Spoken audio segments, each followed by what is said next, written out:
로마서 7장 1절에서 7절. 우리 다 같이 합독합니다. 시작.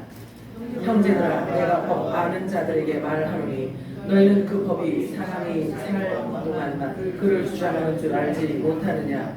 남편이 있는 여인이 그 남편 생전에는 법으로 그에게 매인받으나 만일 그 남편이 죽으면 남편의 법에서 벗어나느니라. 그러므로 만일 그 남편 생전에 다른 남자에게 가면 음녀라. 그러나 만일 남편이 죽으면 그 법에 자유롭게 되나니 다른 남자에게 갈지라도 음녀가 되지 아니하느니라.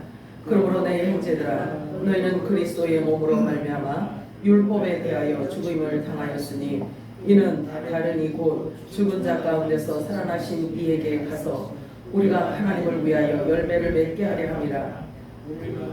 육신에 있을 때에는 율법으로 말미암는 죄의 정욕이 우리 지체 중에 역사하여 우리로 사망을 위하여 열매를 맺게 하였더니 이제는 우리가 얽매였던 것에 대하여 죽었으므로 율법에서 벗어났으니 이러므로 우리가 영의 새로운 것으로 섬길 것이요 율법 조물에 묵은 것으로 아니할지니라. 그런즉 우리가 무슨 말을 하리요? 율법이 죄냐? 그럴 수 없느니라. 율법으로 말미암지 않고는 내가 죄를 알지 못하였으니 곧 율법이 탐내지 말라 하지 아니하였더라면 내가 탐심을 알지 못하였으리라. 네. 마라나타 3번 할까요? 마라나타, 마라나타, 마라나타. 네, 오늘도 잘 오셨습니다. 성령께서 교회들에게 하시는 음성이 여러분에게 들려지기를 축복합니다. 오늘 우리가 읽은 본문 말씀을 가지고 영의 새로운 것이라는 말씀으로 우리 함께 은혜를 나눠보도록 하겠습니다. 사람들은 자신이 원하는 소리만 들으려고 하는 그런 경향이 있습니다. 신앙생활도 별반 다름이 없어요. 자신이 듣고 싶었던 소리를 들으면 자신도 모르게 기분이 좋아지죠. 그리고 은혜 받았다고 하죠. 우리가 본인이 무엇을 자주 보고 듣느냐 하는 것은 그에게 그가 곧 그 안에 또 다른 자신을 발견하는 순간입니다. 여러분들은 무슨 소리 들을 때 기분이 좋으신가요? 그게 숨겨져 있는 자신이에요. 항상 예측 가능한 사람은 그런 사람을 대하면 왠지 마음이 편해요. 그렇지 않나요? 예측 가능한 사람 만나면 마음이 편해요. 왜냐하면 특별히 놀랄 일이 없기 때문에 그래요. 그 사람의 루틴을 잘 알고 있으면 마음이 편하듯이. 성경 인물 중에는요, 자신이 곧 죽게 될 것이라는 사실을 알고 무엇을 해야 할지를 분명하게 알고 끝까지 사명을 감당한 사람들을 기록해 놓고 있어요. 그래서 자기가 언제 죽을지에 대해서 아는 자들, 미리 알려준 자들이 성경에 굉장히 많이 있어요. 사실은 우리도 마찬가지예요.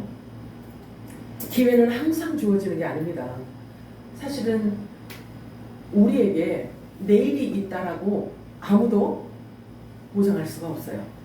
왜 그러냐면 나의 생명의 주인 되시는 하나님이 너에게는 내일이 없다. 그러면 없는 거예요. 자, 사람들에게 주어지는 기회는 언제나 있는 게 아닙니다. 우리의 최종 목적은 예수님 앞에 서는 것입니다. 믿으시나요?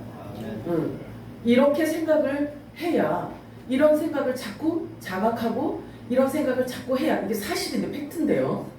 그런 생각을 자꾸 해야 우리가 어떤 스탠스를 취하고 우리가 어떤 삶을 살아야 되는지에 대한 게 정돈이 돼요. 그래서 막 하고 정신없다가도 나는 곧 예수님 앞에 서야 할 사람이야 라고 생각으로 딱 하면 우리 스탠스가 바르게 세워지게끔 되어 있어요. 모두 여러분들이 공중 강림하시는 예수님 앞에 여러분들이 다 서시기를 주님의 이름으로 축복합니다. 진짜 그러셔야 돼요. 저는 그게 그 소원 하나밖에 없어요.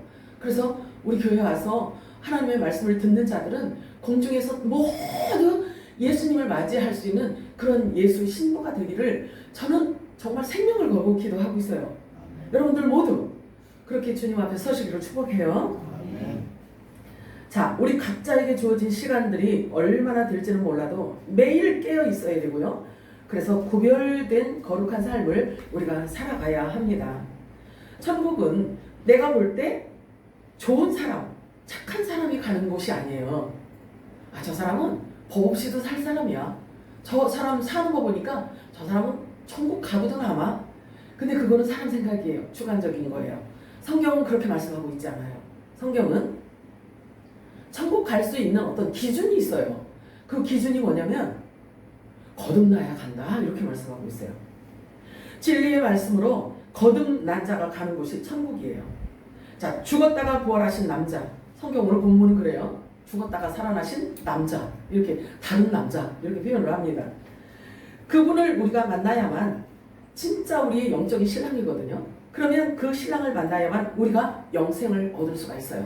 그러면 우리의 육을 갖고 있는 동안에 진짜 신랑 예수를 만나지 못하면 천국에 갈 수가 없어요. 그래서 우리가 육신을 입고 이 코로 호흡을 하고 있는 동안에 우리 진짜 신랑 예수를 만나야 되는 거예요. 만나야 되는 거예요. 그래서 그 예수 그리스도를 만나는 순간 뭐라고 얘기하냐면 거듭났다라고 표현을 하는 거예요. 자, 로마서 7장 1절 2절 우리 한번 같이 읽어볼까요? 시작. 형제들아, 내가 법 아는 자들에게 말하노니 너희는 그 법이 사람이 살 동안만 그를 주관하는 줄 알지 못하느냐? 남편이 있는 여인이 그 남편 생전에는 법으로 그에게 매여인 바 되나 만일 그 남편이 죽으면 남편의 법에서 벗어나느니라. 성경은요, 우리가 국어학적으로 그냥 소설책 읽듯이 성경책을 읽으면 못 알아들을 수 있고요. 이해가 되지 않는 부분이 굉장히 많아요. 거의가 그래요. 왜 그러냐면 그 안에 영적인 의미를 담고 있기 때문에. 저와 여러분이 이 말씀을 따라서 가다 보면 그 끝에서 누구를 만나냐면 믿음의 결국은 영혼 구원이라 하나님의 말씀을 듣고 확인하고 믿고 가다 보면 그 끝에서 우리가 누구를 만나냐면 예수를 만나는 거예요. 그렇기 때문에 예수님께서 이 땅에 오셔서 하신 모든 말씀은 다 비유이기 때문에 그 안에 영적인 의미를 갖고 있기 때문에 그 영적인 의미를 다 알아야 되는 거예요. 자, 여기 보니까 본문은 혼인 관계로 율법과 죄 그리고 복음과 자유를 지금 다루고 있습니다. 바울이 다음과 같이 말하고 있어요. 율법을 잘 알고 있는 자들아, 내가 하는 말을 잘 들어봐라. 법은 사람이 살아있는 동안만 그 사람을 주관한다는 것을 너희도 잘 알고 있으리라 나는 믿는다.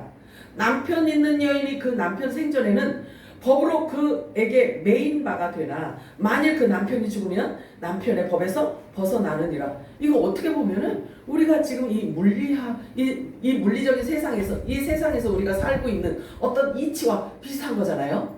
이야기만 들어보면 그치? 근데 앞뒤 문맥을 보잖아요. 그러면 아니 뭔 얘기인지 그 얘기로 계속 나가질 않아요. 그래서 말씀 안으로 들어가서 뭘 얘기하고 싶어 하시는구나 하는 하나님의 생각을 우리가 알아야 말씀을 따라서 나아갈 수가 있어요. 자, 당연하지. 남편이 죽어야 남편으로부터 벗어나고 그리고 그 법에서 벗어날 수가 있는 건 너무 당연한 거잖아요. 그래서 이 말씀은 사람들이 살아가는 이 세상에서 통용되는 그런 사실을 가지고 알아듣기 쉽도록 영적인 의미를 지금 설명하고자 하는 것입니다. 예수님께서 천국 복음을 모두 비유로 말씀하셨어요. 그런 것과 같은 맥락이에요. 바울도 사실은 보면 바울 서신도 보면은 예수님 닮아서 거의 비유로 말씀을 해요. 거의 비유로 말씀을 해요. 그래서 긴 것 같은데 아니고 아닌 것 같은데 기고 이렇단 말이에요. 그래서 성령께서 우리들에게 도움을 주시지 않으면 성령께서 도움을 주시지 않으면 왜냐하면 성경을 기록하신 분이 하나님이시기 때문에 그래요. 그래서 하나님이 우리들에게 성경 읽을 때 도움을 주셔야 그 말씀이 뭘 의미하는지를 알 수 있게 되는 거예요. 예수님께서 오셔서 비유로 말씀을 하셨는데 비유 중에서 가장 기본 비유를 뭐라고 얘기를 하냐면요. 씨 뿌리는 비유를 가장 기초적인 비유라고 표현을 하고 있어요. 마태복음 13장 3절에서 8절을 함께 합독합니다. 시작.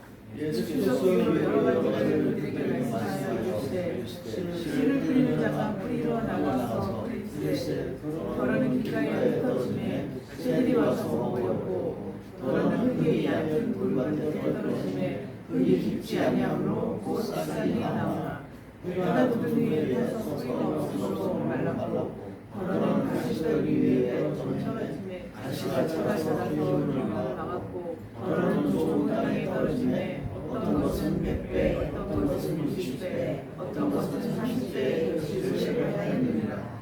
예수님께서 농담 따먹게 하려고 이 말씀을 주신 게 아니에요. 그렇기 때문에 이 말씀 안에는요, 이 말씀 속에는 엄청난 하늘의 메시지가 담겨져 있는 거예요. 사람을 지금 밭으로 표현하고 있네요.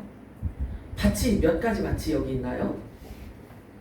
길가밭이 있고, 돌짝밭이 있고, 가시떨기밭이 있고, 좋은 땅 밭이 있어요.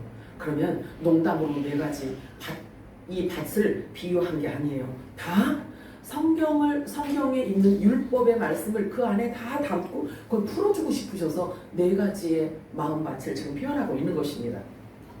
자, 그런데 이 세상의 이치는요, 씨를 심으면 씨가 죽어야 그 안에서 싹이 나고 열매를 맺게 되잖아요. 그치? 그렇잖아요. 아니요. 네.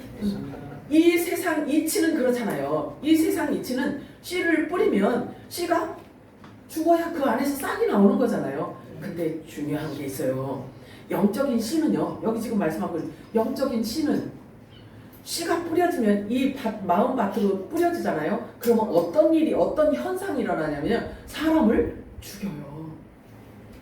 씨가 죽는 게 아니고요, 이 영적인 하나님의 씨가 사람 몸에, 사람 밭에 뿌려지잖아요. 그러면 사람을 죽여요.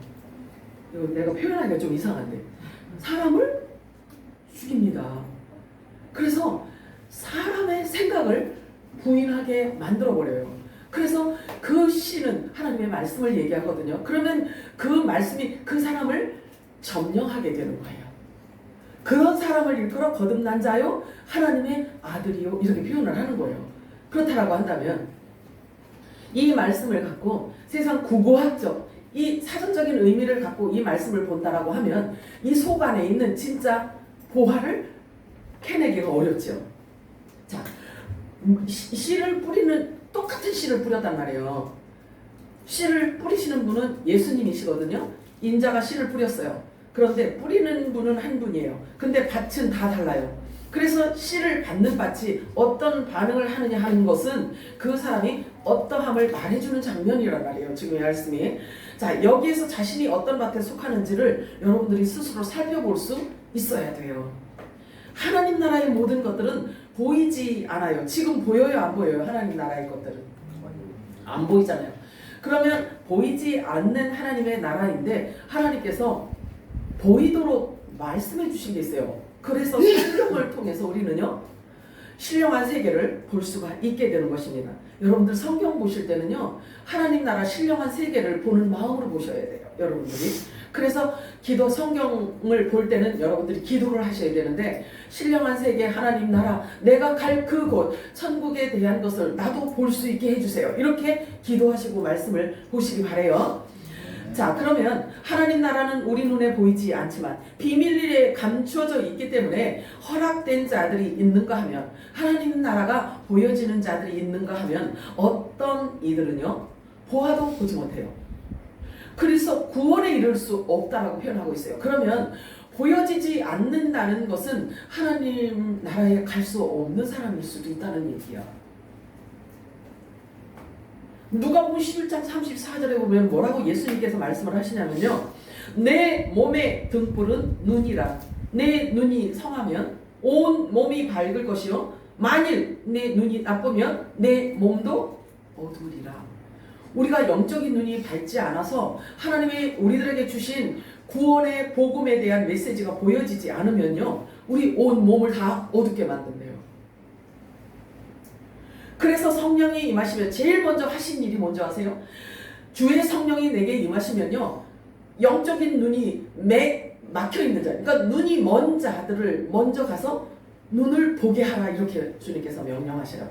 그래서 성령 세례를 받은 자들이 하는 일은요, 첫 번째 하는 일은요, 영적인 맹인들을 고치는 역할을 하라고 하나님께서 성령을 부어주십니다. 여러분들, 귀 있는 자는 들을지어다. 성경에 보면 그래요. 귀 있는 자는 들어라. 그런데 눈 없는 사람이, 우리 지금 눈 없는 사람이 어디 있고 귀 없는 사람이 어디 있어요? 그런데 성경은요, 귀 있는 자는 들어라 라고 이렇게 말씀을 하셔요. 귀 있는 자는 들어라. 성령이 교회들에게 하시는 음성을 들을지어다. 계속 이렇게 말씀하셔요. 그리고 예수님께서 오셔서요, 가장 이렇게 많이 고쳐주신 게 장님을 많이 고쳐주셨어요. 이렇게 맹인을 많이 고쳐주셨어요. 이것은 예수님께서 그냥 병자가 맹인밖에 없나요? 얼마나 많이 있겠어요. 그런데 하나님께서 그 안에 예수님의 모든 사역 가운데서는요, 전부 다 하나님 나라의 비밀을, 하나님 나라의 신령한 일들을 그 안에 다 담고 있단 말이에요. 누가복음 8장 10절과 11절 우리 한번 읽어볼까요? 시작. 하나님 나라의 비밀을 아는 것이 너희에게는 허락되었으나 다른 사람에게는 비밀하니 이는 그들로 원하고 이 비유는 이러하니라. 신은 하나님의 말씀이었습니다. 자, 여러분들에게 이 말씀이 보여지기를 축복합니다. 여러분들이 이 말씀을 보면요, 이렇게 기도해야 돼. 하나님, 저는요 하나님 나라의 비밀을 볼 수 있기를 원합니다. 저도 볼 수 있는 눈을 열어주십시오. 성령님께서 깨닫게 해주십시오 라고 해야 된단 말이에요. 여기 보니까 하나님 나라는 비밀이라고 말씀하잖아요. 그치? 그러면 이 비밀이 보여지도록 허락된 자가 있대요. 보여지도록 허락된 자가 있고 보아도 보지 못하는 자가 있다는 거예요. 그렇기 때문에 여러분들이 말씀을 대할 때는 하나님의 말씀에 근거해서, 말씀에 입각해서, 그리고 말씀을 냉정으로 보고 여러분들이 기도도 해야 되고 삶도 그렇게 살아야 되고 우리가 신앙생활도 말씀에 입각한 신앙생활을 해야 되는 거예요. 그냥 일요일이니까 가서 1시간 하나님한테 적선하고 오자, 이렇게 신앙생활을 하면 이제 안 돼요. 이제 그런 좋은 봄날은 갔어. 그런 봄날은 갔고 이제는 하나님의 말씀이 뭐라고 말씀하시는지, 하나님이 나에게 지금 뭐라고 말씀하시는지 그런 것을 잘 주의해서 들으셔야 되는 거예요. 그래서 대충 믿을 때가 이제는 아니에요. 지금은 하나님의 말씀이 여러분들을 끌어갈 수 있도록 말씀에 온전히 여러분들이 붙들려 있어야지만 되는 거예요. 자, 여기서 말하는 씨는 하나님의 말씀이라고 표현하고 있죠, 분명히. 그죠? 그러면 제가 앞전에 말씀을 드렸잖아요. 씨인 하나님의 말씀이 여러분 마음밭에 떨어지면 어떤 일이 일어난다고요? 어떤 일이 일어난다고요? 우리 이도현 지사님이 바른 대답을 지금 하셨어. 하나님의 말씀인 씨가 우리 마음밭에 떨어지잖아요. 그러면 4가지 마음밭 중에 한 가지 마음을 갖고 있는 자들은요, 말씀이 들어와서 그 사람을 죽인다. 그래서 부인시킨다. 생각을 부인하게 한다. 그래서 예수님이 뭐라고 누구든지 나를 따라오려거든 자기를 부인하고 자기 십자가를 지고 나를 쫓을 것이니라, 예수 그리스도를 쫓을 수 있는 상태로 만들어주는 거예요. 말씀이 임하면. 자, 그래서 하나님 나라에 대해서는 아는 것이 우리가 없었단 말이에요. 왜냐면 저와 여러분은 대부분 보여지는 것에 이렇게 막 집중해서 살고 있잖아요. 그런가? 나만 그런가? 근데 지금은 안 그래, 나는. 보여지는 것에 우리가 집중하고 보여지는 것에 울고 웃으며 환경 갖고 아파하고 기뻐하고 막 이러잖아요.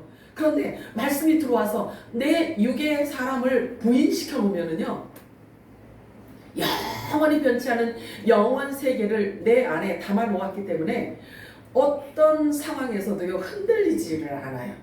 그래서 하나님이 주시는 그 평강 가운데 살아갈 수가 있게 되는 거예요.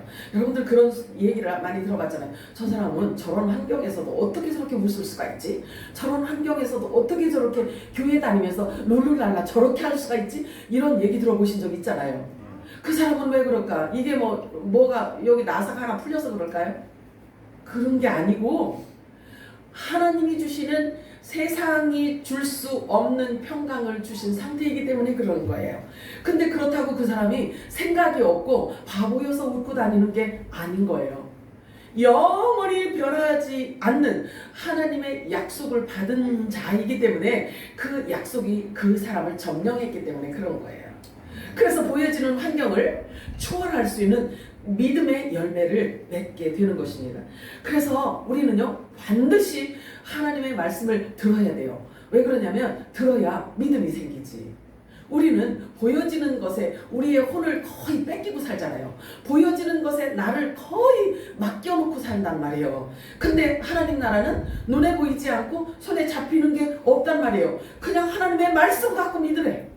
말씀 갖고 믿으래요. 예수님이 2000년 전에 왔다 가셨는데 예수를 믿어야 구원받는데요. 아니 예수도 없는데 뭘 갖고 믿냐고요.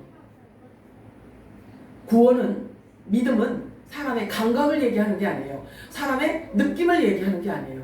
반드시 믿을 수 있는 근거를 주셨는데 그게 하나님의 말씀인 거예요. 아멘이죠.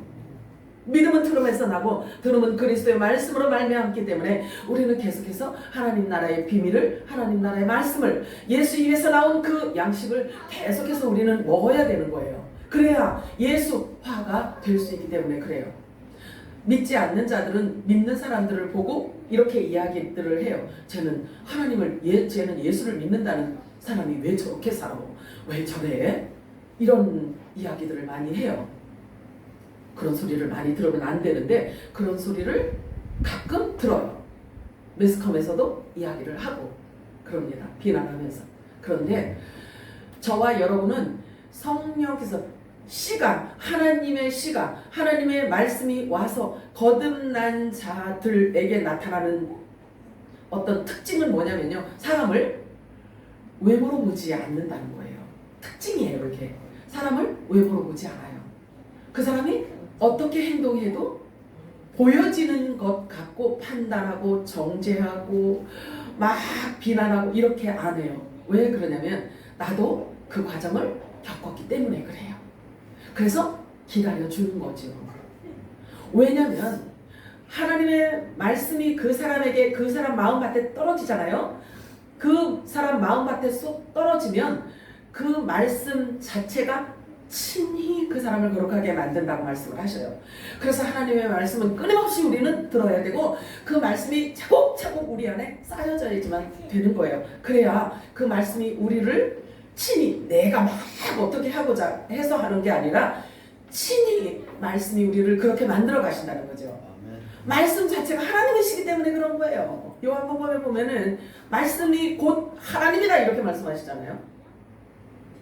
여러분들이 동의를 안 해도 하나님의 말씀은 그렇게 표현하고 있어요. 말씀이 곧 하나님이다 이렇게 말씀하세요. 자, 누가복음 8장 12절에서 15절 우리 함께 합독할까요? 시작. 씨가 길가에 떨어졌다는 것은 그들이 그가 마음을 그들의 마음에서 마음을 뺏어가 버리므로 믿지도 구원받지도 못하는 자들이요, 씨가 바위 위에 떨어졌다는 것은 말씀을 듣고 기쁨으로 받아들이지만 뿌리가 없으므로 잠시 있다가 시험을 받을 때면 떨어져 나가는 자들이라. 씨가 가시떨기 사이에 떨어졌다는 것은 말씀을 듣기는 들어도 가서 이 생의 염려와 부와 쾌락에 억눌려 온전함에 이르는 열매를 맺지 못하는 자들이요, 씨가 좋은 땅에 떨어졌다는 것은 정직하고 선한 마음을 말씀을 듣고 지켜서 인내로 열매를 맺는 자들이니라. 자, 요 예수님께서 이렇게 비유로 말씀을 하셨는데 지금 먼저 말씀하신 걸 지금 부연 설명을 해주고 있어요. 네 가지 밭을 말씀하시는데 그 네 가지 밭에 하나님의 씨가 뿌려졌더니 이런 결과가 나더라는 이야기예요. 이 네 가지 밭 모두 교회 안에 있는 사람일까요? 교회 밖에 있는 사람일까요? 교회 안에 있는 사람들을 지금 이렇게 설명해주고 있는 거예요. 그러면 이 말씀을 여러분들이 대할 때, 아, 나는 그럼 저 네 가지 밭 중에 어떤 밭에 내 연관이 있을까? 내 마음밭은 저 네 가지 마음밭 중에 어느 밭일까를 여러분들이 측정할 수 있어야 돼요. 측정할 수가 있어야 돼요. 내가 질문은 안 하겠어요. 근데 여러분들이 이 말씀 안에서 나는 어떤 밭 같다라고 아마 보면은 알아질 거예요. 자, 여러분 마귀의 전문직이 뭔지 아세요? 마귀 전문직. 사람들은 저 전문직을, 요즘에는 전문직들이 많이 있잖아요. 그래서 이 마귀의 전문직은 무엇을 전문으로 하냐면요, 사람을 하나님에게서 떨어져 끊어놓는 거예요. 그러니까 이간질하는 거지. 이간질. 사람에게 와서는 하나님에 대해서 원망을 막 하게 하고, 그래서 이간질을 하고, 하나님한테는 막 정죄하고 걔 말이에요 사는데 그렇게 살고 있어요. 예수 믿는다고 교회 주일날 교회 가기는 하는데요 걔요 이렇게 살아요. 이런 삶을 살고 있어요. 그리고 막 계속 하나님한테는 꼬드기고 고자질을 해요.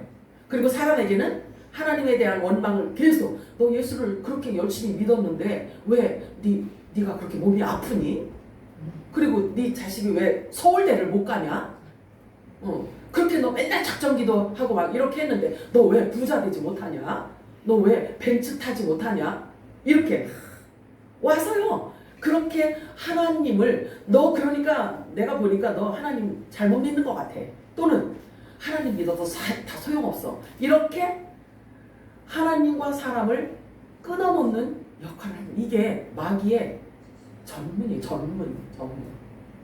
그래서 여러분들이 마귀에게 속지 않으려면 어떻게 해야 되냐면 기록된 하나님의 말씀이 여러분 안에 가득 채워져 있어야 되는 거예요. 그래야 사단이 와서 막 하나님하고 우리를 이간질시키고 하나님 믿어도 다 소용이 없어 막 이렇게 할 때 꺼져. 기록되었을 때 하나님이 이렇게 나에게 말씀하셨어 하고 이렇게 대적할 수 있는 말씀이 내 안에 있어야 되는 거예요. 아멘이에요? 마귀는 사람이 하나님을 찾지 못하도록 하기 위해서 별의별 짓을 다 해요. 하나님을 믿지 못하도록, 예수를 만나지 못하도록, 하나님의 말씀을 듣지 못하도록 별의별 짓을 다 합니다. 아주 죽어라 하고. 그래서 성경은 뭐라고 표현하냐? 우는 사자처럼 두루두루 자기가 삼킬 자를 찾는다고 해요. 그리고 또 여기 본문 말씀 보니까요. 하나님의 말씀을 듣기는 들었어요. 그런데 어떻게 한다고요? 빼앗아간대요. 구원받지 못하도록 하나님의 말씀을 들었는데 빼앗아간다는 거예요. 그러면 보세요. 이 말씀대로 우리가 이렇게 설명을 할 수 있다면 우리 안에 구원에 대한 복음, 구원에 대한 말씀이 우리 안에 없다면 구원받을 수가 없다라고 하네요. 그러면 하나님의 말씀을 열심히 들었어요. 열심히 들었는데 집에 가서 다 뺏겨버려. 사단에게, 마귀에게 그 말씀을 다 뺏겨버려. 그러면 이 안에 담고 갔던 하나님의 말씀이 이 안에 없어. 하나도 없어. 그러면 여기 말씀 보니까 구원받지 못하게 하기 위해서 마귀가 그런다는 거예요. 마귀에게 속지 마시기 바랍니다. 자, 길가밭에 하나님의 말씀이 떨어지면 마귀가 날름 잡아먹는다는 거예요. 날름 가져간다는 거예요. 길가밭이. 자, 길가라는 뜻은 뭘 얘기하냐면요. 문이 없다는 얘기예요. 문이 없다는 얘기야. 길가는 그냥 뿌려진 상태로 그냥 있다는 거예요. 이 사람이 가면서도 밟고 저 사람이 가면서도 밟고 새가 오면 잡아먹을 수도 있고 그거 먹을 수도 있고 어떤 이런 상태를 얘기하는 거예요. 우리 마음밭이 길가밭 같으면 마귀가 그냥 가져간다는 거예요. 하나님의 말씀을 그냥 가져가. 자, 문이 없다는 뜻이에요. 길가밭은. 그래서 아무나 들락날락 드나들 수 있기 때문에 마귀 아지트로 사용을 한다는 거죠. 하나님께서 사람을 사랑하시는데 사람을 사랑하시잖아요. 사람의 영혼을 사랑하시고 그런데 마귀도 자기 짓을 자기의 영역을 지옥을 넓히려면 사람들이 필요하단 말이에요. 그렇기 때문에 사람들을 사용하고 사람들을 잡아간단 말이에요. 자, 말씀의 씨가 바위 위에 떨어졌어요. 바위 위에 떨어졌어요. 그럼 어떻게 될까요? 처음에는요. 처음 하나님의 말씀을 들을 때는 말씀이 너무 좋아서 기쁨으로 받는다는 거예요. 그런데 딱딱한 돌 같은 마음밭이기 때문에 뿌리를 내릴 수가 없어요. 그렇기 때문에 잠시 믿다가 잠시 믿는 척하다가 시험을 받으면 떨어진다는 거예요. 시험을 받으면 우리가 이 세상에 사는 것 자체, 우리가 육체를 입고 사는 것 자체가 고생이잖아요. 아닌가? 나만 그렇게 생각하나? 삶 자체가 이게 녹록하지가 않잖아요. 그렇잖아요.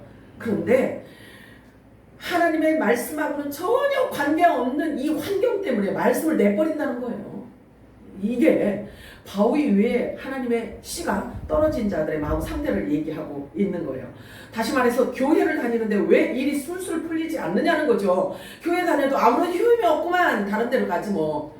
그래서 가끔 한 번씩 저 점쟁이 집도 몰래 찾아갔다가 세상에 저 그런 얘기 들었거든요. 아니 교회 다니는 집사님이 목사도인데 어떻게 집사님이 있잖아요. 무당 그 점쟁이 집에 가서 점을 본다는 거예요. 점을 본대요. 왜 그러냐면 그 얘기를 누가 얘기해서 아냐면 무당이 점쟁이가 직접 얘기하니까 알 수 있죠. 약간의 좀 뻥은 있겠지? 그지? 아니 솔직히 얘기해봐. 예수 믿는 사람이 어떻게 점쟁이 집에 무당 집에 갈 수가 있어?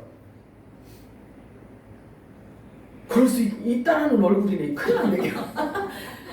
아유 안 되지. 안 되죠. 그렇대요. 30%래요. 30%가 못 되는 거예요.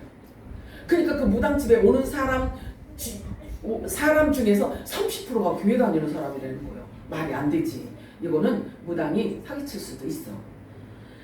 자, 그렇다면 우리가 신앙생활, 그러니까 보세요. 예수님이 이 땅에 오셔서 오래 100살까지 사신 것도 아니에요. 예수님은 이 땅에 오셔서 33년 반 사시다가 가셨어요.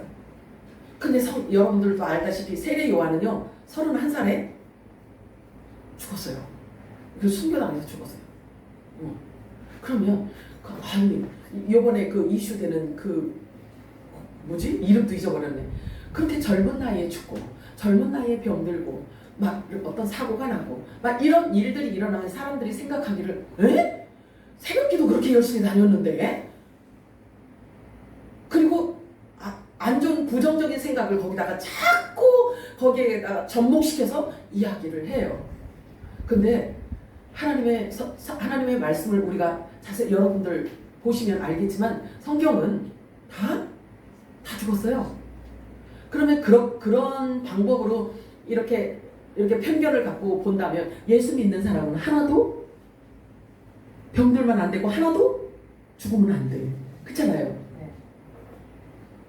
그러니까 세상 사람들의 사고를 갖고 하는 이 말에 여러분들이 이렇게 좌지우지 이렇게 흔들리면 안 된다는 것을 제가 말씀드리고 싶어서 말씀을 드린 겁니다. 자, 가시떨기 사이에 떨어진 씨는요 말씀을 열심히 듣기는 하는데 집에 들어가면 삶 가운데 발견되는 많은 문제들로 인해서 말씀은 온데간데 없어지고 옛 성품이 다시 튀어나온다는 거예요. 그래서 하나님을 모르는 사람처럼 살아가는 자를 지금 말하고 있는 거예요. 가시떨기에 떨어진 가시떨기밭 같은 마음을 지금 예수님께서 설명해주고 있는 거예요.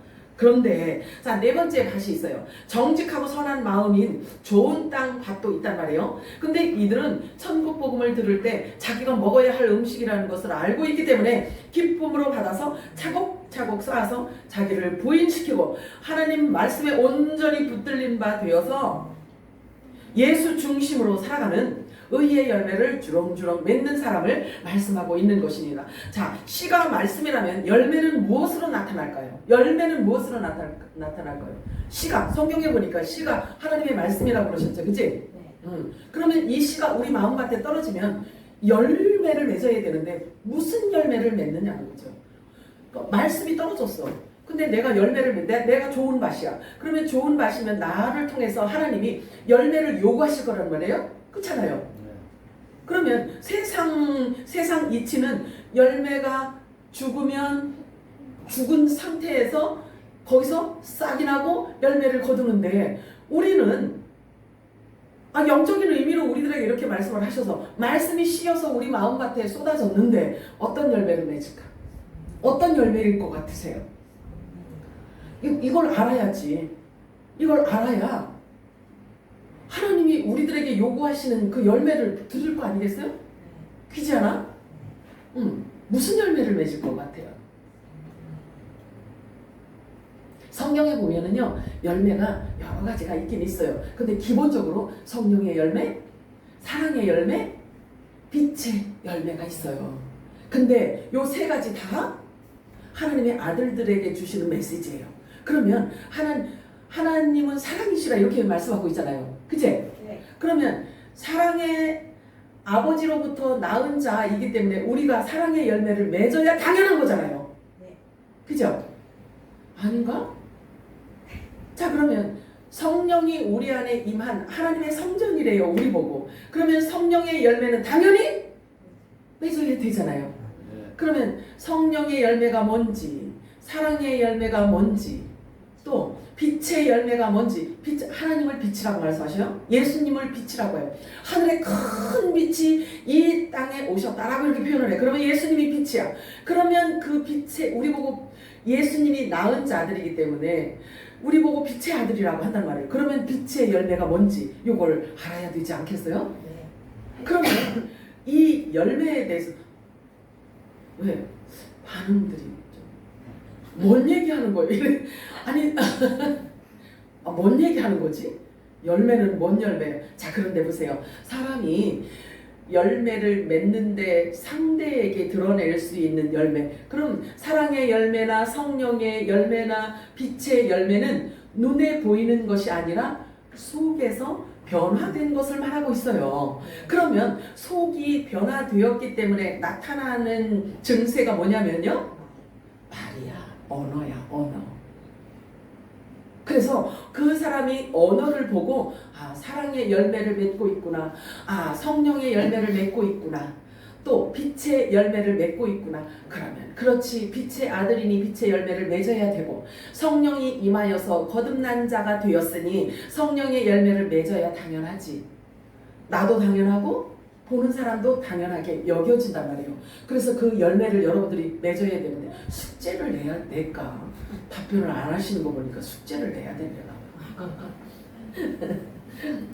아이고, 그동안에 저기 학교 다니면서 한 숙제도 지겨운데 또 교회 왔더니 교회에서도 숙제 낸다고. 여러분들이 너무 질릴까봐 그거는 이제 다음으로 미루고.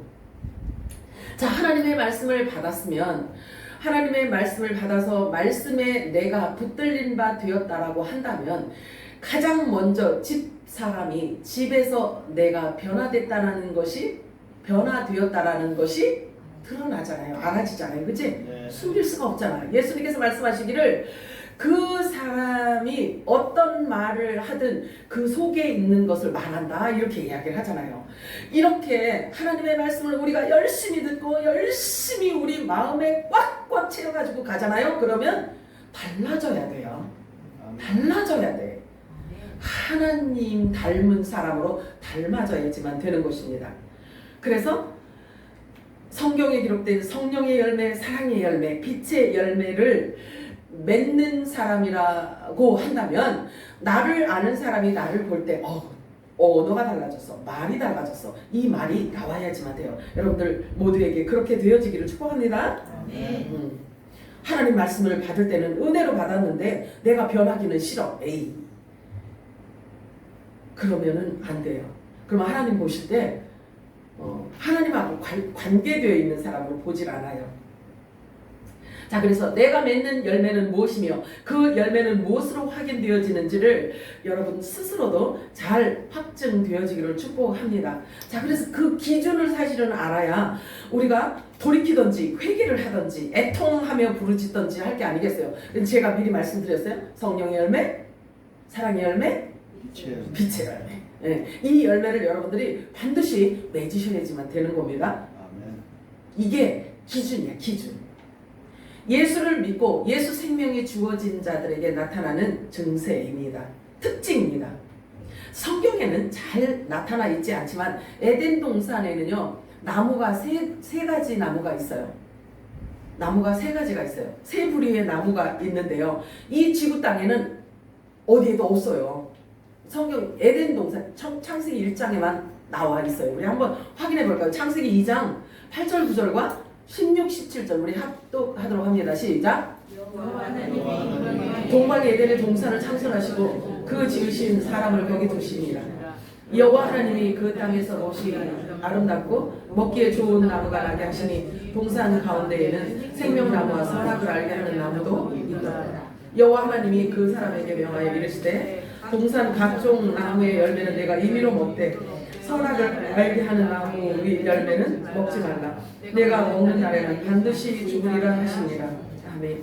성경에 이렇게 창세기가, 성경을 한 장 딱 열으니까 이렇게 에덴 동산에 대해서 나오고 있어요. 그러면 하나님께서 성경을 기록하실 때 에덴 동산을 기록하시고 나무를 제일 먼저 이곳에 나무를 심어 오셨어요. 나무를 비유를 하고 계세요. 그러면 왜 나무를 비유하셨을까? 이 나무 비유를 해서 어디까지 오시냐면 계시록까지 와요. 그러니까 창세기에 드러난 나무가 계시록에 오니까 계시록 끝에 성경 끝에 책은 계시록이잖아요. 그지? 그러면 시작되는 창세기에서 등장했던 이 세 부류의 나무가 계시록 성경 끝에 가서 찾아보니까 많은 변화가 있어요. 변화가. 근데 거기에는 무슨 나무만 있냐면 생명나무 하나만 있어요. 생명나무 하나만 있고 요 두 부류의 나무는 없어. 결국 그래서 우리가 알 수 있는 것은 어떻게 알 수 있냐면 나무를 통해서 열매를 하나님께서 거두시겠다라는 하나님의 의지, 하나님의 의를 그곳에 담아놓은 거예요. 자, 그러면 이 세 부류의 나무 중에 우리가 어떤 나무에 속해 있고 어떤 나무에 붙어 있는 존재인지를 여러분들이 알아야 돼.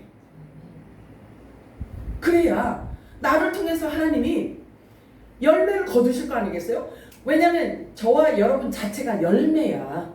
저와 여러분 자체가 열매란 말이에요. 그래서 생명나무에 붙어 있으면 생명나무 열매를 우리가 맺을 수가 있고, 선악을 알게 하는, 참 중요하다. 자, 그러면 선악을 알게 하는 나무에 붙어 있으면 어떤 일이 있냐면요, 선한 열매도 맺을 수 있고 악의 열매도 맺을 수 있어요. 그러면 선과 악이 같이 공존하고 있다는 거예요. 공존하고 있다는 거예요. 이거는 나중에 또 말씀을 드릴게요. 자, 그러면 각종 나무가 있대요. 또 에덴 동산에 각종 나무가 있대요. 그러면 이 각종 나무는 그렇게 별로 존재감이 없어요. 그런데 계시록에 가면, 끝에 가면 있어요. 끝에 가면 어떤 부류로 나오냐면 다른 생명책에 이름이 기록되어졌다, 이렇게 표현을 하고 있어요. 그러니 창세기하고 계시록하고 이 6,000년의 기간을, 6,000년이 뭐예요? 7,000년의 역사가 담겨져 있는 알파와 오메가 말씀을 성경에 한 권을 성경으로 기록해 주셨다라는 이야기죠. 자, 모든 각종 나무 실과 열매는 어디에 있다고요? 계시록에 있긴 있는데 어디에 있다고요? 잊어버렸어. 다른 생명책에 기록된 자들이라고 표현을 하고 있는 거예요. 결국 창세기와 계시록은 연동되어져 있다는 이야기죠. 한 말씀을 얘기하는 거예요. 그래서 창세기에 하신 말씀을 다 풀어서 계시록에 와서 결론을 딱 내리는 거죠. 결론을 딱 내리게 되어 있는 것입니다. 저와 여러분들은 어떤 나무에 붙어 있고 싶으신가요? 생명나무에 붙어 있어야 돼요. 생명나무는 예수 그리스도를 의미해요. 그러면 예수 그리스도가 공중강림하실 때 예수님에게 붙어 있는 자들만 데려가셔요. 죽음을 보지 않고 데려가시겠다라고 약속이 되어 있어요. 성경에 보면. 자, 에덴 동산에 있는 나무는 중앙의 생명나무, 선악을 알게 하는 각종 나무들이 있잖아요. 근데 예수님께서 오셔서 표현하기를 나는 포도나무다, 이렇게 말씀하셔요. 그러면 예수님이 거짓말쟁이일까? 포도나무로 표현하고 싶으신 거예요. 그러면 예수님이 뚱딴지같이 그냥 전혀 아무 근거도 없이 포도나무라고 표현하신 게 아니고요, 노아를 연상하셔서 예수님께서 성경에 나와 있는 그 말씀, 그 포도나무를 갖고 예수님이 비유를 하신 거예요. 하나님의 말씀은요, 짝 없는 게 없어요. 다 연계되고 연동되어져 있어요. 그래서 하나로 흐름이 흐르고 있습니다. 자, 요한복음 15장 5절 읽어볼까요? 시작. 나는 포도나무여 너희는 가지라. 그가 내 안에 내가 그 안에 거하면 사람이 열매를 많이 맺나니 나를 떠나서는 너희가 아무것도 할 수 없으며. 자, 보세요. 여러분들이 아까 이야기 잘했어요. 생명나무에 연계되고 싶다고 생명나무에 붙고 싶다고 말씀하셨잖아요. 여러분들이 믿음과 그 고백대로 하나님께서 내 믿음대로 되라 라고 하실 줄 믿습니다. 신기하게 포도 열매는요, 잎사귀가 싱싱할 때 수확한다는 걸 아세요 혹시? 잎사귀가 싱싱할 때 포도 열매를 거둡니다. 광합성을 위한 싱싱한 그 잎사귀가 충분히 남아 있어야 영양분이 끝까지 포도 열매에 잘 전달된다고 합니다. 그래서 여기 말씀 보니까, 그럼 내가 이 말씀을 읽으면서 어떤 생각이 들었냐면, 하나님께서 추수하는 방법이 예수님의 재림이 또 이야기 또 하네. 자, 예수님의 재림이 두 번 있어요. 한 번은 공중에 한 번 강림을 하셔요. 다음에는 지상으로 내려오셔요. 그러면 예수님이 공중 강림하실 그때에는요, 사람들에게는 사실은 비밀리에 보여요. 보이지가 않으니까. 그런데 세상에 나타나는 현상은 숨길 수가 없겠죠. 택시 운전하다가 택시 운전수가 공중으로 올라가 버렸어. 그럼 어떻게 될까? 스피드 100을 달리고 있다면 그대로 갈 거 아니겠어요? 그지? 그런 일들이. 자, 비행기 조종사가 예수를 잘 믿고 거듭난 자가 됐어요. 그래서 비행기 조종하다가 공중에서 주님이 얘야 올라와라 하고 하니까 비행기를 그냥 내팽개치고 가야 돼. 그럼 비행기가 어떻게 될까? 그렇지. 자, 그러면 그때는 실종 신고가 아니라 이 지구상에 어마어마한 어떤 일들이 생겼구나, 이렇게 생각들을 하실 거 아니겠어요? 그러니까 주님이 공중 강림하셔서 우리를 데리고 가실 그때에는요, 숨길 수가 없는 거예요. 다 드러나기 때문에 숨길 수가 없어요. 그리고 그 사람 그렇게 열심히 예수를 믿더니 휴거도, 공중 휴거도 못 됐네. 요런 불상사도 나타날 수가 있는 거예요. 왜 이 이야기를 하는지 잘 모르겠어요. 하나님께서 여러분들의 영혼을 너무 사랑하셔서 한 사람도 이 땅에 남기지 않고 하나님이 다 데려가고 싶으신 하나님의 마음이라고 제가 믿어져요. 아멘. 그러셔야 돼요. 그러셔야 됩니다. 여기 예수님 말씀하시는 나를 떠나서는 너희가 아무것도 할 수 없다, 이렇게 말씀하세요. 그러면 예수를 떠나서는 우리가 호흡도 할 수 없대. 호흡도 할 수 없다는 얘기예요. 교환이요. 그럼 예수가 없으면 생명이 없다는 이야기를 하고 있는 거죠. 성경은 영적인 의미를 그렇게 우리들에게 말씀하고 있어요. 너희가 나를 떠나서는 아무것도 할 수 없느냐. 가지가 나무에 붙어있지 않으면 열매는 고사하고 예수님과 아무런 상관이 없다라고 말씀하십니다. 누가복음 8장 17절 18절 시작. 비밀로 밝은 것을 전하지 않으시고 숨겨진 것도 알려주고 공개되지 않을 것이 없느니라. 그러므로 너희가 듣는 것을 주의하라. 누구든지 가진 사람은 받게 될 것이고 누구든지 갖지 못한 사람은 가진 것을 주인으로 빼앗기게 되리라고 하시니라. 이 말씀이 여러분들에게 보여져야 돼요. 자, 신앙생활을 열심히 하는 것 같아서 믿음이 있는 것 같고, 그리고 예수가 그 안에 있는 사람 같았는데 그것마저도 빼앗기게 된대요. 말하자면 주님이 공중강림하셔서 예수 생명이 있는 자들을 하나님이 살아있는 채로 그냥 데려가신단 말이에요. 데려가시는데 그렇게 맨날 새벽기도 하고 맨날 금식하고 맨날 작정기도 하고 그렇게 열심히 했는데 남아버렸어요, 이 땅에. 그럼 이게 드러났잖아요. 숨겨진 것이 다 드러났잖아요. 그 마음에 있는 것은 사람들에게 숨길 수 있잖아요. 그런데 그 믿음 겉으로 드러날 때는 그럴듯했는데 여기 보니까 봐요. 뭐라 그래요? 겉처럼 보였대. 겉처럼 보였는데 아니 이 땅에 남았대. 그러면 그 숨겨진 마음조차도 드러났다라는 이야기죠. 왜 이 이야기를 이렇게 성령님이 하게 하시는지 잘 모르겠어요. 오늘 오시고 안 올 사람이 있나? 그래서 그런가? 자, 보세요. 여기 보니까 말씀 보니까 누가복음 8장에 보니까 듣는 것에 주의하라고 말씀하고 있어요. 왜냐하면 사람이 보고 듣는 것이 얼마나 중요한지 여러분 아시죠? 머리가 복잡해도 있잖아요. 눈에 보이는 어떤 현상을 딱 보면은요, 이 복잡한 것이 다 사라지고 보여지는 현상이 눈에 들어온단 말이에요. 그렇잖아요. 그렇기 때문에 듣는 것에 주의하라고 말씀하고 있어요. 무슨 말을 듣느냐에 따라서 구원을 받을 수도 있고 못 받을 수도 있기 때문에 그렇게 말씀하고 있어요. 왜냐하면 들은 그 말씀 자체가 그 사람을 바꾸기 때문에 그래요. 그래서 들은 말씀이 그 사람을 거듭나게 하고 그 사람을 거룩하게 하고 그 사람을 부활시키고 그 사람을 구원해 주시고 들은 그 말씀으로 그 사람이 갖고 있는 죄도 없애주시고 나쁜 습성도 바꾸고 그 말씀으로 인해 병도 고치고 고질병도 고치고 모든 잘못된 것들도 다 바꿀 수 있기 때문에 하나님의 말씀 듣는 것을 조심하라고 말씀하고 있는 거예요.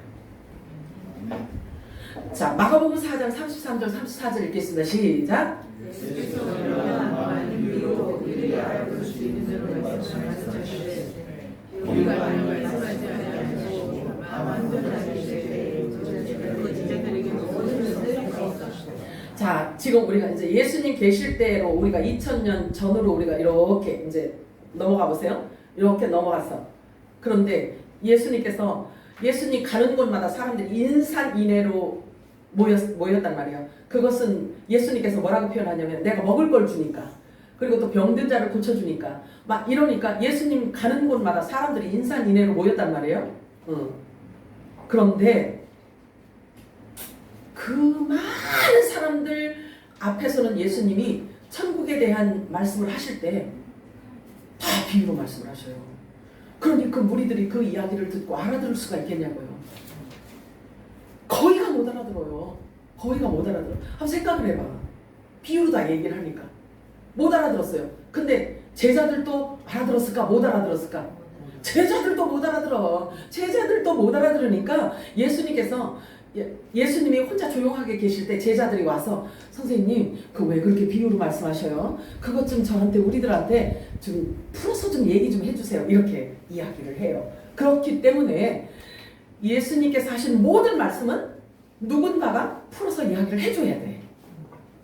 근데 그 풀어서 얘기해 주시는 말씀해 주시는 분이 성령 하나님이야. 하나님이 그거를 열어줘야 되고 깨닫게 해주셔야지만 되는 거예요. 그래서 여기 보니까 제자들에게 모든 것을 해석해 주셨대요. 자, 그럼 보세요. 하나님의 말씀이 비유로 말씀하셔서 그냥 문자적인 것으로만 여러분들이 그동안의 신앙생활 이렇게 종교생활 해왔다라고 한다면 그러면 성경이 뭘 얘기하고 있는지에 대한 그 말씀 안에 있는 보화를 여러분들이 모를 수도 있어요. 그러면 그 감춰놓고 그 꽁꽁 숨겨놓은 그 말씀을 언제까지 숨겨놓을 건데? 언제까지 숨겨놓을까요? 왜 숨겨놔야지만 될까요?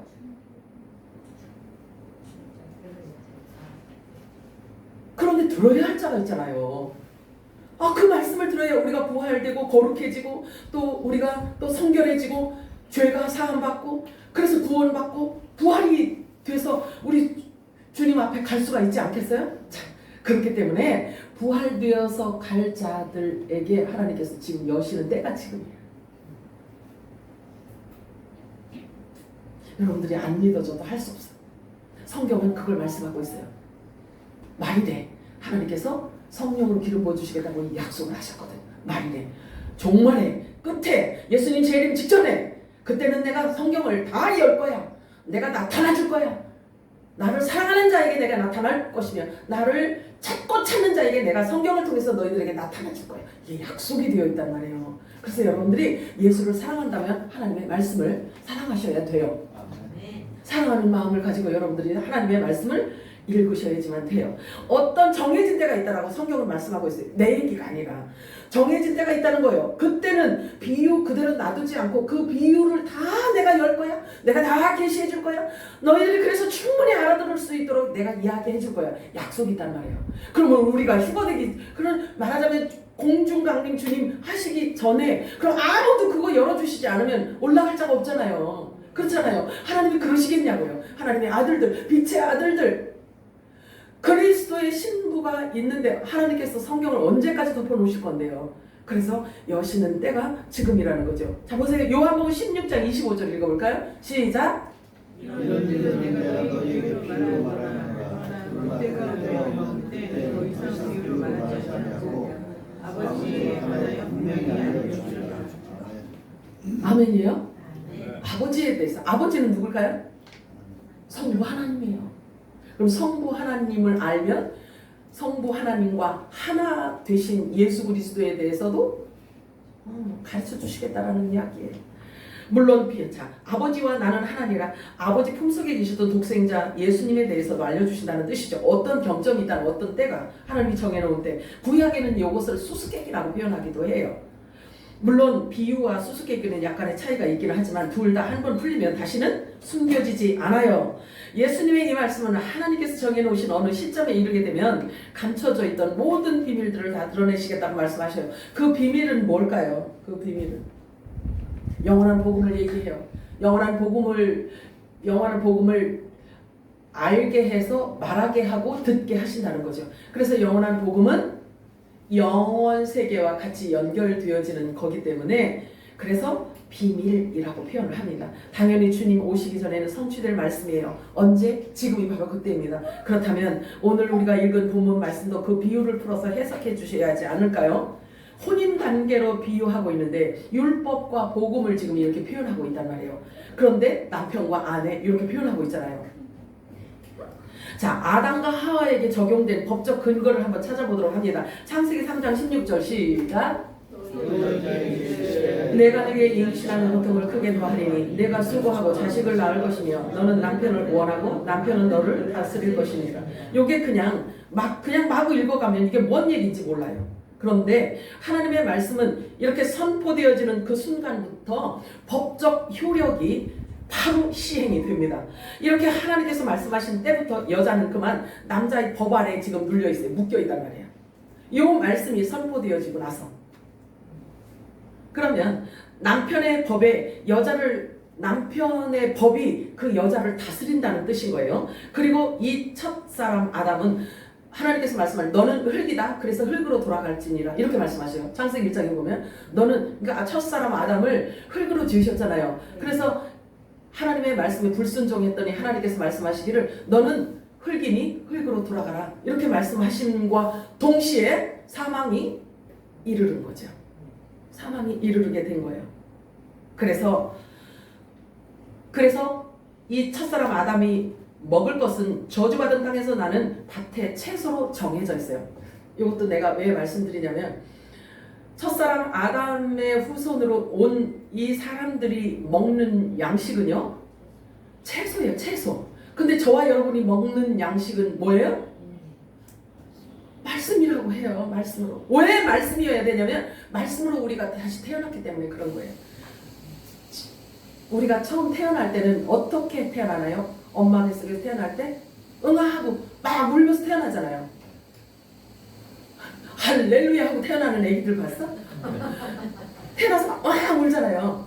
그런데 그게 사실은 호흡이라고 해요. 그게 호흡이래요. 애기가 나와가지고 다른 환경 속에서 이 호흡이라고 이야기를 합니다. 그런데 성경이 말하는 거듭났다라는 표현을 하고 있거든요. 그러니까 하나님 나라에 갈 수 있는 자들은 제가 먼저 뭐라 그랬어요? 거듭나야 갈 수 있는 곳이라고 했잖아요. 천국은. 그죠? 그러면 우리가 엄마 뱃속으로부터 이렇게 태어났는데 신앙생활을 하는 도중 이 신앙생활을 하고 하나님의 말씀을 듣는 도중에 다시 태어나야 된다는 거예요. 다시.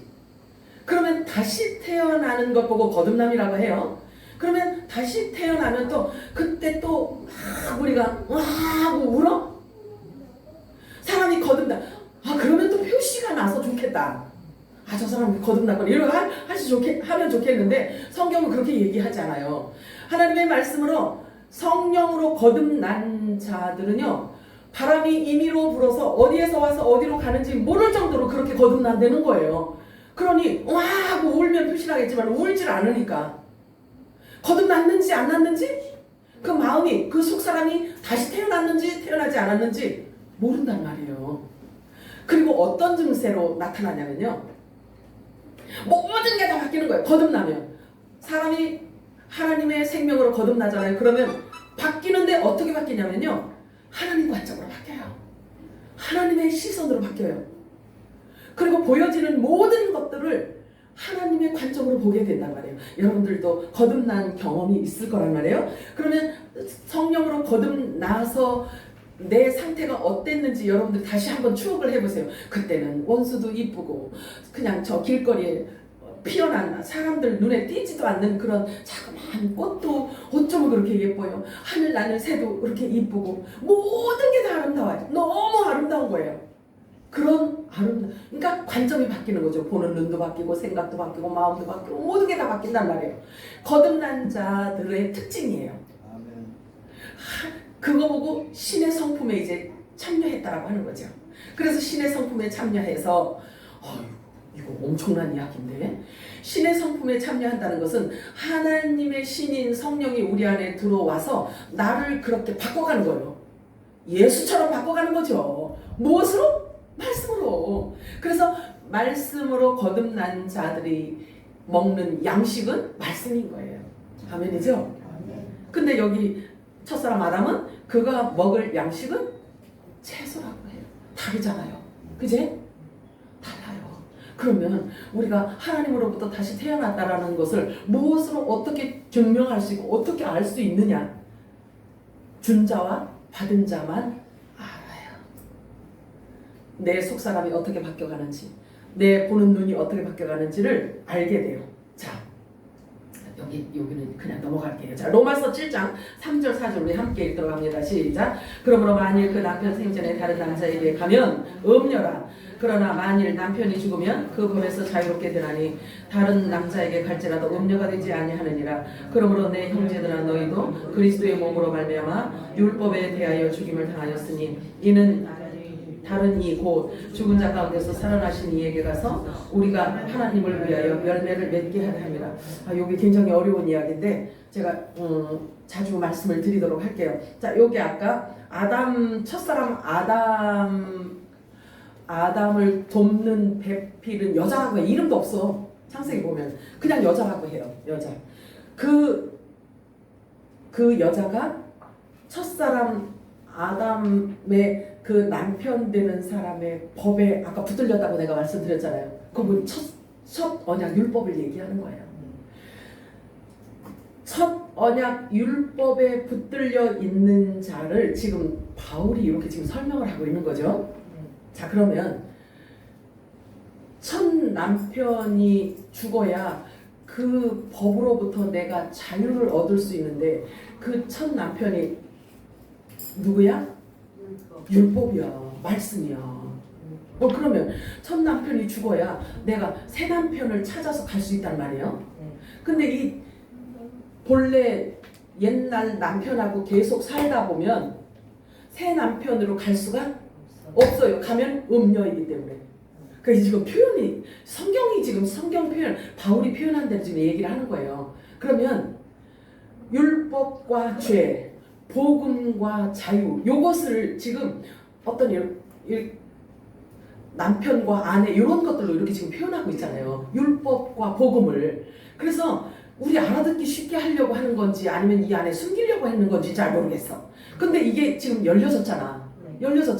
그러면 첫 그 매여 있는 이 법에서 우리가 자유를 얻으려면 어떻게 해야 될까? 어떻게 자유? 남편이 죽어야 되니까 남편을 막 죽여야지 뭐. 아니, 그지? 아니 여기 그러잖아. 남편이 죽어야 새 남자한테 갈 수 있다고 하잖아요. 응? 이 말씀만 갖고 1시간 해도 참 재밌을 텐데. 자, 그러면 첫 남편이 죽어야 되는데 첫 남편이 죽어야 되는데 내가 죽일 수도 없고, 왜? 이거 하나님 말씀이거든. 이거 율법도 하나님이 주신 말씀이기 때문에 내가 어떻게 할 수 있는 게 아니야. 그래서 그 법에 이렇게 매여 있으면요, 어떤 현상이 일어나냐면 이 법에 매여서 질질질질 끌려가다가 보니까 지옥으로 가. 지옥으로 간다니까. 첫 남편은 나를 살려주고 내 죄를 없애주는 남편이 아니야. 계속해서 내 죄를 지적하는 역할을 해요. 그러니 첫 남편 참 못됐지. 그런데 그걸 또 바울은 또 설명을 하고 있단 말이에요. 그러면 첫 남편이 나를 계속 질질질질 끌고 다니면서 이런 죄를 졌지, 이런 죄를 졌지, 너는 이게 죄야, 이게 죄, 계속 정죄를 하니까 그냥 꼼짝 달싹 못하고 이 첫 남편 법에 끌려서 질질질 끌려가다가 아주 무거운 짐을 지고 지옥으로 가버린다.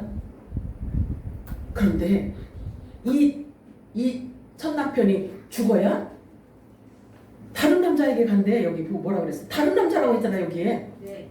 그잖아. 3절에. 아이고, 다른 남자한테 갈 수 있는 방법은 이 첫 남편이 죽어야 되는 거야. 근데 다른 남자가 와야 이 남자가 죽어. 수순이야, 수순. 그래서 다른 남자가 딱 등장했더니 이 첫 남자가 깨갱이야. 죽었어. 어디서 죽어? 이 율법이 있잖아요. 다른 남자가 와가지고 율법이 요구하는 것을 다 완성시켜버렸어. 왜냐면 율법도 하나님의 말씀이기 때문에 이 첫 남자도 요구하는 게 있단 말이에요.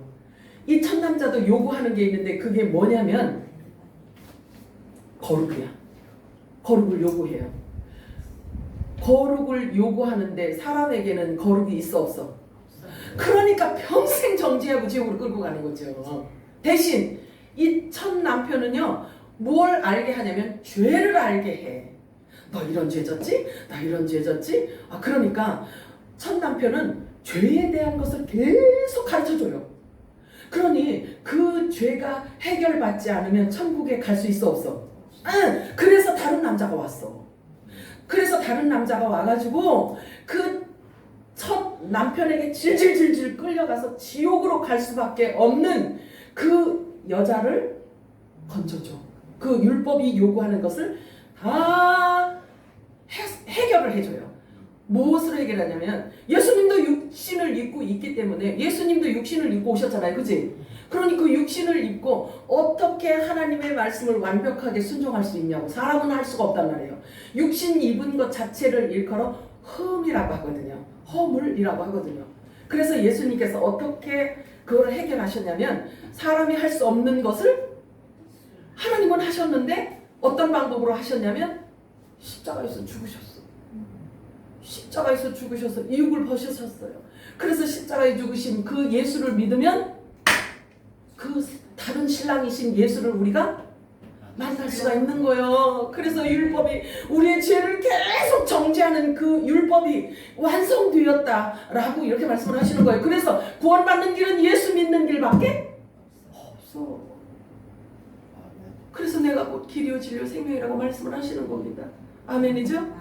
여기 보니까 열매를 맺게 하기 위해서 우리가 다른 남자에게 간대. 그럼 다른 남자에게 간다라는 것은 율법을, 그러니까 첫 남편 율법을 버리고 다른 남자 예수님에게 갔더니 어떤 현상이 일어났냐면 에덴 동산에 있던 생명나무가 계시록에 와서 가지도 있고 열매도 있고 잎사귀도 있고 요런 생명나무 완성이 이루어지는 걸 얘기하고 있는 거예요. 저와 여러분이 하나님한테 얼마나 필요하냐면, 예수님에게 얼마나 필요하냐면 생명나무가 완성되어지려면 저와 여러분이 반드시 필요하단 말이에요.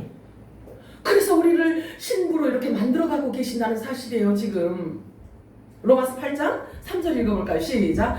율법이 육신으로 말미암아 연약하여 할 수 없는 그것을 하나님은 하시나니 곧 죄로 말미암아 자기 아들을 죄 있는 육신의 모양으로 보내요. 육신의 죄를 정하사 육신을 따르지 않고 그 영을 따라 행하는 우리에게 율법의 요구가 이루어지게 하려 합니다. 하심이니라. 아멘. 영을 따라 행한대요. 영을 따라. 영이 뭐죠? 말씀을 얘기하는 거예요. 말씀. 성경 말씀을 얘기하는 거예요. 자, 율법의 요구가 무엇이길래 예수님께서 오셔서 십자가에서 죽으시면 했을까요? 율법이 요구하는 것도 역시 사람이 할 수 있는 게 아니에요. 육신으로 할 수 있는 게 못한단 말이에요. 어떻게 하나님의 뜻을 우리가 육신의 몸을 입고 할 수가 있냐 이거죠. 그래서 사람으로서는 할 수 없는데 하나님이 직접 사람의 모습으로 오셔서 십자가에서 죽으심으로 율법이 요구하는 것을 완성시킨 거예요. 그래서 십자가에서 예수님이 다 이루었다 이렇게 말씀하셨잖아요. 아멘이죠. 그 다 이루신 그분으로 인해서 우리가 구원을 받는 거예요. 자, 고린도전서 15장 45절과 47절에 49절 읽도록 합니다. 시작. 기록된 바 첫사람 아담은 생명이 되었다함과 같이 마지막 아담은 살려주는 영이 되었나니 첫사람은 땅에서 났으니 흙에 속한 자이거니와 둘째 사람은 하늘에서 나셨느니라. 무릇 흙에 속한 자들은 저 흙에 속한 자와 같고 무릇 하늘에 속한 자들은 저 하늘에 속한 이와 같으니 우리가 흙에 속한 자의 형상을 입은 것 같이 또한 하늘에 속한 이의 형상을 입으리라. 뭔 얘기야? 그 얘기가 갖고 막 이러죠. 이게 첫사람 아담하고 예수님하고 구분시켜서 이야기 설명하는 거예요. 그러면 첫사람 아담으로부터 태어난 자들은 율법의 신랑하고 사는 자들이고 마지막 아담 하늘로부터 오신 예수로 말미암아 거듭난 자들은 하늘에 속한 자들이기 때문에 먹는 양식도 다르고 사고도 다르고 그가 갈 곳도 다르잖아요. 우리 금요일 알아봤죠? 신부들이 가는 예식장이 따로 있어. 종들이 가는 예식 그곳이 또 따로 있어요. 그래서 성경은 이렇게 구분을 해놔요. 왜 그러냐면 이미 창세기 에덴 동산을 통해서 세 부류의 나무를 설명한 이유가 그걸 얘기하고 싶어서 그런 거야. 그래서 세 부류의 나무에 열리는 열매를 갖고 이 계시록에 와서는 그걸 다 풀어서 설명을 해주고 있잖아요. 자, 그래서 하늘에서 난 자, 땅에서 난 자를 성경은 구별하고 있어요. 첫사람 아담을 돕는 배필인 여자의 자손으로 나온 자들과 마지막 아담 살려주는 영에서 나온 신부들, 떡과 포도주를 먹은 신부들을 하나님께서 구분시켜 놓고 있습니다. 여러분들 복 많이 받으신 분들이에요. 자, 종들은 몰라요. 이 신비한 것을 종들은 잘 몰라요. 그리고 종들은 이런 표현을 잘 사용을 안 해요. 자기들이 먹은 게 없기 때문에 이런 표현을 할 수가 없어요. 우리는 들었기 때문에 들은 것을 이야기할 수 있잖아요. 자, 로마서 7장 6절 읽겠습니다. 시작. 이제는 우리가 얽매였던 것에 대하여 죽었으므로 율법에서 벗어났으니 이러므로 우리가 영의 새로운 것으로 섬길 것이요 율법 조문에 묵은 것으로 아니할지니라. 이게 영의 새로운 것으로, 이 말씀이 성령께서 저에게 감동 주셔요. 이게 제목으로 이 말씀을 제가 준비를 한 거예요. 자, 영의 새로운 것으로 우리가 하나님을 섬겨야 된다는 거죠. 우리가 그냥 벌렁벌렁 왔다 갔다 하는 이런 종교 생활을 이제는 안 된다는 거지. 종교영으로 생활해 왔던 그 삶을 이제는 우리 청산을 해야 되는 거예요. 자, 영의 새로운 것으로 우리가 이제는 신앙생활을 바꿔야 되는 거예요. 이게 신앙의 예배 개혁이 일어나는 걸 얘기하고 있거든요. 그래서 들어보지 못했던 거라 할지라도 성경에 있는 말씀을 이제는 하나님이 여신단 말이에요. 왜? 주님 신부로 우리를 만들어 가야 되기 때문에 그런 거예요. 그래서 그걸 일컬어 영의 새로운 것이라고 이야기하고 있어요. 그래서 율법 조문에 묵은 것, 이렇게 낡은 것, 묵은 것 이렇게 이야기를 합니다. 그래서 예수님께서 오셔서 율법이 요구하는 모든 것을 다 해결하셨다고 했잖아요. 다 이루었다 이렇게 하셨잖아요. 그렇기 때문에 예수 안으로 들어오면 예수님 때문에 예수님으로 인해서 우리가 자유를 얻게 되는 거예요. 자유. 죄로부터 사망으로부터 자유를 얻게 되는 거. 이 자유를 얻게 되는 겁니다. 여러분들이 착각하시면 안 돼요. 교회에 갔더니 마음도 편하고, 교회 갔더니 막 응답도 받고, 막 병도 치료받고, 부자도 되고, 사업도 잘 되고 이렇게 하는 곳이 아니에요. 이곳은 오히려 초상집이에요. 초상집.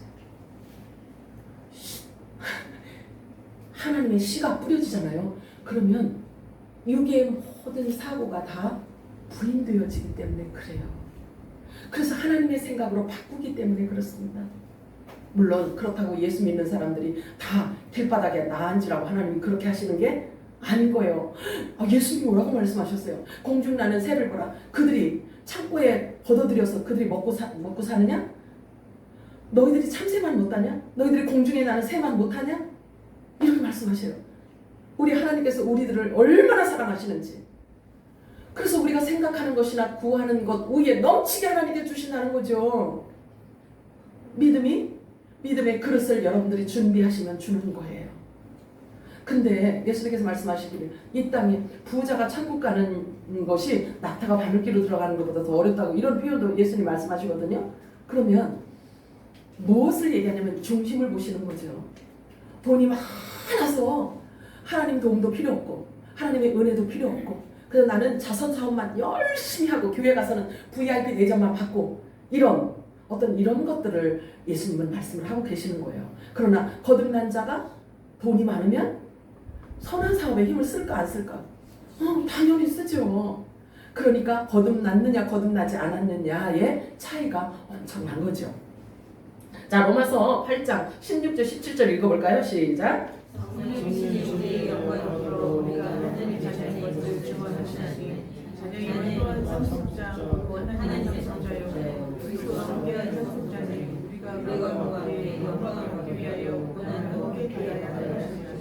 아멘인가요? 우리가 말씀 따라 순종을 하다 보면 고난이 있어요. 사람들이 우리를 비난하고 조롱할 수도 있어요. 그러나 하나님의 말씀 따라 끝까지 여러분들이 승리하셔서 믿음의 결국은 우리의 영혼 구원이라는 것을 여러분들이 잊지 마시기 바랍니다. 자, 생명의 성령의 법으로 우리를 죄와 사망의 법에서 해방시켜 주셨다는 거죠. 그래서 영의 새로운 것으로 하나님을 사랑하고 형제를 사랑하며 섬기는 자들은 율법 조문이 낡고 묵은 것으로부터 우리가 자유를 얻고 해방을 얻었어요. 그래서 거듭난 사람들은 아는 만큼 주님을 사랑할 수 있고 아는 만큼 증언자가 될 수가 있는 것입니다. 그래서 속 사람은 하나님의 말씀으로 변화되게 되어 있지요. 자, 그래서 이 영원한 복음을 듣고도 변하지 않는다면 자신이 어느 나무에 속해 있는지를 진지하게 한번 살펴보아야 합니다. 긴장하셔야 돼요, 여러분. 이렇게 계속 하나님의 말씀으로 꼬집을 거예요. 왜냐하면 그래야 바뀌지. 하나님의 말씀 듣고도 이 영원한 복음을 듣고도 안 바뀌는 것은 주관이 강하고 좀 출중한 인물이라고 표현할 수 없어요. 교회에서는 그래요. 그래서 아까 네 종류의 밭 있잖아요. 좋은 밭이 여러분들이 되시기를 축복합니다. 그래서 하나님의 말씀이 떨어지면 하나님의 사람으로 완전히 변화되어지는 그런 삶을 여러분들이 사시기를 축복합니다. 자, 로마서 7장 7절 읽고 마치도록 합니다. 시작. 그런즉 우리가 무슨 말을 하리요? 율법이 죄냐? 그럴 수 없느니라. 율법으로 말미암지 않고는 내가 죄를 알지 못하였으니 곧 율법이 탐내지 말라 하지 아니하였더라면 내가 탐심을 알지 못하였으리라.